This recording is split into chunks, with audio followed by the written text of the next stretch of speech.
Welcome back. Let's bring in Mr. Akintobi. Is a journalist, joins us right here in our Lagos studio. Mr. Akintobi, thank you for coming on the program. Do you have a calendar? Are we sure today is Friday? Because I'm seeing ties all over the place. No, and I'm the only one that's not wearing It depends on schedules. Don't worry, you will not understand. You guys didn't do me right. I didn't get the memo. You are the rock. Director Don't they play the fast one on you today. Don't worry, we have our ways. I'll get you back. We have our ways. So let's get to the Guardian newspaper, Mr. Akintobi.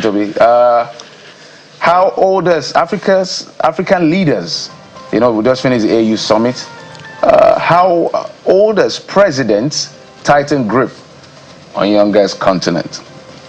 I've been one of those at the vanguard of the obsession of a young continent with old people running the affairs of the state. And I see sometimes these AU meetings as elders forum, where nothing comes out of, and just talk and speech. They say dealing with significant percentage of violence, sit tight president that want to die in power, economies in shambles, 70 or so percent of strategic minerals in the continent will account for less than 3% of global manufacturing. Conversations were never on the table, although we're proud of what Ethiopia did with the dam. So I could go on and on. So what's your take on this? Well, you see, if you look across the African continent, even without them interrelating with each other, you see a common thread when it comes to this notion of politics, governance, and political interests. You see that we're not different from one to the next, so it must be in our DNA, because what obtains in South Africa obtains in Cameroon, obtains in the Gambia, and you see this idea that politics is not about service. It's not about a servant-leader relationship whereby those who are in power are servants of the people. It's usually vice versa across the entire continent. And that is what you see leading to things like sit-tight leaders. Anywhere across the world where you look, Africa is the one place where we have the longest serving political leaders, whether through military intervention, whether through amending their constitutions to allow lifetime presidencies. This seems to be the one place where leaders want to hold on to power forever. And I once spoke to someone who had an opportunity to lead in a subnational in Nigeria, and he led for a very short time and spent all the rest of his time trying to get back into office. And I said, what is so critical that you want to die trying to get back to office and you are pulling out all the stops? And he said, my brother, there's nothing that compares to being at the seat of power. That there's no greater thrill in life than being the mover and the shaker and the powerhouse. And that he would expend the rest of his life trying to get back into that office. And guess what? He did he's passed away now, but he did spend the rest of his life trying to get back into power after he had had a slight taste of it. So power is intoxicating, and we've not evolved yet in Africa. We are still quite vestigial and rudimentary in the politics we play. You look at America, that's had close to 300 years of democracy, and they have a system that throws up some of the best, well, with the exception of some of the current leadership. Their system is engineered in a way to throw up the best. The best. You talked about all of the indices of human progress and how low they are in Africa. That's because our system throws up, let me not say the worst, but less than the best to lead us. And as a result, you have the one-eyed man leading, the blind leading the one-eyed man, actually. And we can't expect to get the best on that type of a system. I, for one, have determined that in 2027, I'm not going to cast my vote for anybody who's above 60, 65. So we already know who you vote for, but at least we know who you will not vote for. You know who I will not vote for. So, and it really, it's your vote. Yeah, it's your vote. It's your right. Absolutely. I think one of the saddest videos I saw this week, or the last, was the South Sudan leader Salva Kiir moving or walking during the AU meeting. Guided. Yes, he was aided. You know, it was very sad. Yeah. It was very sad to see that video. And if Jeffrey says it's elders, what do you call it again? The meeting? Elders meeting. Elders Forum. meeting. Elders forum. Right? Geriatric gathering. Yes, we need the elders, but come on. Sometimes They should go and take care of their grandchildren. We don't need them. We don't need Paul Biya to be running government at 92. Come on. It was really sad to see that video. But with greater sense of respect, by the way. Bukola. Oh, well, now that you mention South Sudan, it brings to mind, you know, some of the atrocities going on there in that country as a result of the continuing violence in, you know, that region. And you wonder, you know, what is the legacy of leadership that African leaders are leaving behind? And sometimes I wonder, it's a debate that we should continue to have. Is it as a result of historically, you know, monarchical outlook on leadership that, you know, makes our leaders continue to hold on tight to power and pursue power as a lifetime ambition? I recall the words of our current president before he became president, but, you know, it's a continuing debate. Let's head to the Vanguard newspaper now this morning, and it's an ongoing conversation about our finances as a nation. Mr. Kitobi, Edun, that's the finance minister, raises alarm over rising debt service burden. And there are some writers there, says debt servicing costs now outstrips foreign financial inflows. G24 cross-border payments too costly, slow. That's the CBN governor. Members face constrained fiscal space. And so, you know, we've heard the Accountant General speak to low funding, and, you know, one wonders, Customs has been reporting in the last 2 years surpassing its targets. The Federal Inland Revenue Service has been surpassing the target. We've had loans, you know, external borrowings, domestic borrowings, and yet this is where we are. So where's the money? Where did the money go?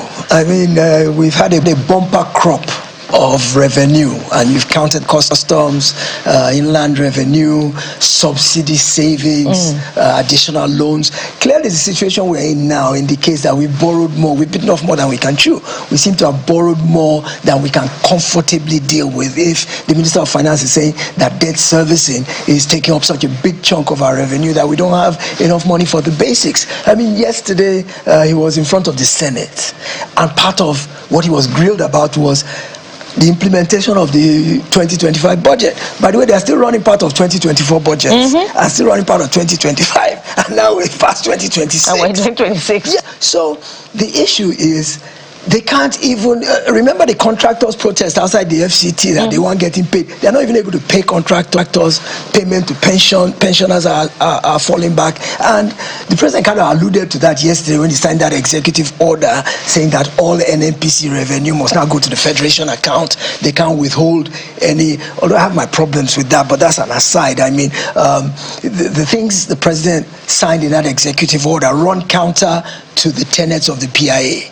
So whether an executive order can repeal or reverse an act of parliament, I think that still needs to be interrogated. But let's leave that aside for now. The issue and the question you're talking about is, where's the money at? Where did it go? And why have we borrowed? Then I also ask the creditor nations, don't you do due diligence before you lend money? Don't you ask yourself to look at the balance sheet of a potential lender to see if they can afford to pay back? I guess the thing is, they've got oil. So as long as they've got plenty of reserves of oil and gas, our money is secure. But every lender that I know, and you know the funny thing is, banks lend to the Dangotes of this world, not to the struggling small entrepreneur who really is the loan. But every time you go and ask for a loan, the first thing they look at is, okay, how much is your revenue? What are your current expenses? The amount that is left after you deduct one for another, is it enough for you to now be able to service the new loan you are asking for? That's the fundamental due diligence that all lenders go through. But obviously, the ones who are lending to us as a nation are not doing that. They are just greedy for the fact that, they've got resources, we'll be able to I've always had this theory that anybody who lends you money is really praying that you default.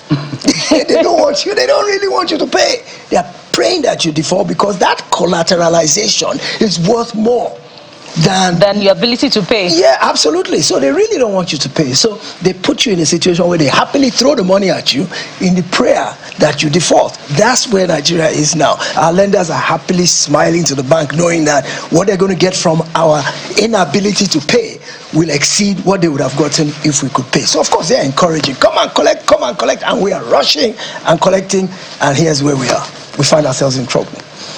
I like the way you painted it, and I must say that meeting between the President's economic team and the Senate committee was quite economic with the full picture. Yeah. In fact, at some point it was said that some of the conversations cannot happen here.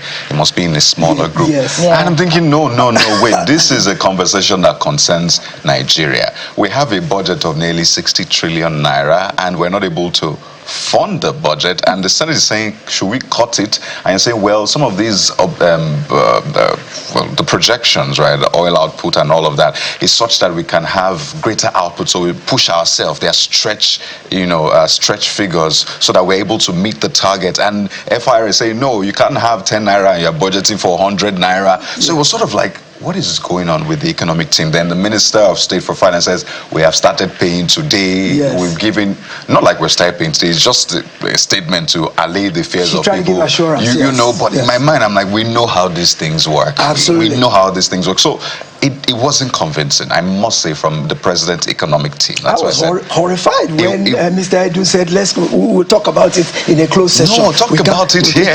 Let us hear what it is. I said, what have you got to hide that needs to be talked about behind closed doors? Taxpayers' funds. Yes. Absolutely. Which is you and I, just so people understand. Taxpayers, you and I. And there's also I'm happy with this argument. I like what economics do to politicians, to embarrass you. Yeah. When you don't want to do the right thing. Economics doesn't respect who you are, what you think you know. It will embarrass you. If there's no food, there's no food. If there's no money, there's no money. You can't cover it up. All of the nuances of we've exceeded this, we've done that, and all the gains, they are gains. Let's not kid ourselves. But now the management of those gains is what we're dealing with. Big deal. And just to mention the story on the front page of Vanguard, that drivers operating under influence will be prosecuted from Lagos State government. We're approaching weekend now. Do not drive under the influence. It's common sense, but now there's another layer from the Lagos State government because you're putting yourself in danger and the lives of other road users. Just to mention that. New Telegraph is next on the lineup today, and it's still on the Electoral Law 2026. This week is officially the week of Nigeria's electoral law. CSO slam National Assembly, Tinubu, one of grave risks to 2027 polls. Clearly, that conversation is not over. But to raise this point, deadly attacks. Terrorists raid military base in Borno, kill 8 soldiers, injure 23 others. You see, 34 feared dead as suspected Lakarawa terrorist attack Kebbi communities. That's different from Borno. Gunmen storm Ondo village, kill monarch. That's again different from Borno or Kebbi. I see Yobe Zamfara troops disrupt terrorist assembly, arrest 5 suspected armed smugglers. So that's a win. But look at the losses. 8 soldiers, 34 feared dead, a monarch killed. These are really brazen attacks. The attacks are getting bolder and more brazen. And perhaps this is justification for the American troops being on the ground in terms of the fact that it seems like these insurgents now believe that the Nigerian security architecture doesn't have what it takes to keep them at bay. So the attacks are getting more and more daring. And you look at the quality of the victims, and you say, soldiers, a king. I mean, a king used to be a deity, like a godlike, untouchable entity. And to think that it's almost near sacrilege that kind of thing can happen to a person who's sitting on a throne at that point in time. So maybe the Americans being here is a good thing at this time.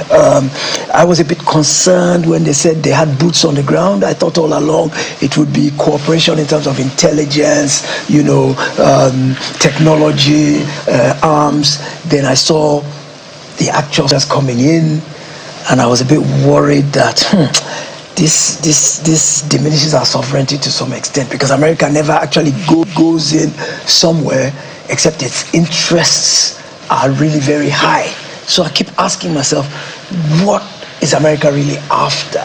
Is it that President Trump really loves, even in his country, I'm not sure he has expressed an overarching love for Christians to the extent that he would risk American lives to put them on the ground in a volatile situation. So when you now read of the spate of attacks in the last couple of days, like you say, Kebbi, Ondo, Borno, you say maybe this American presence is welcome. Maybe, because at this point I think whatever options we have, I hear the president every other day saying, I have instructed them to, I have mandated that, I have, and now it just all seems like rhetoric. It seems like talk, because it doesn't have any impact. I haven't really seen any substantive wins based on the president's admonishments. So perhaps this is a good thing that the Americans are here. Maybe we'll begin to see some improvement. Let's hope we can see results, Mr. Akintobi. Let's hope so.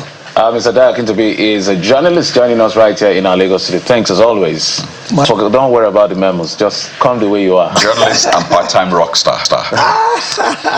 I can't sing worth a thing.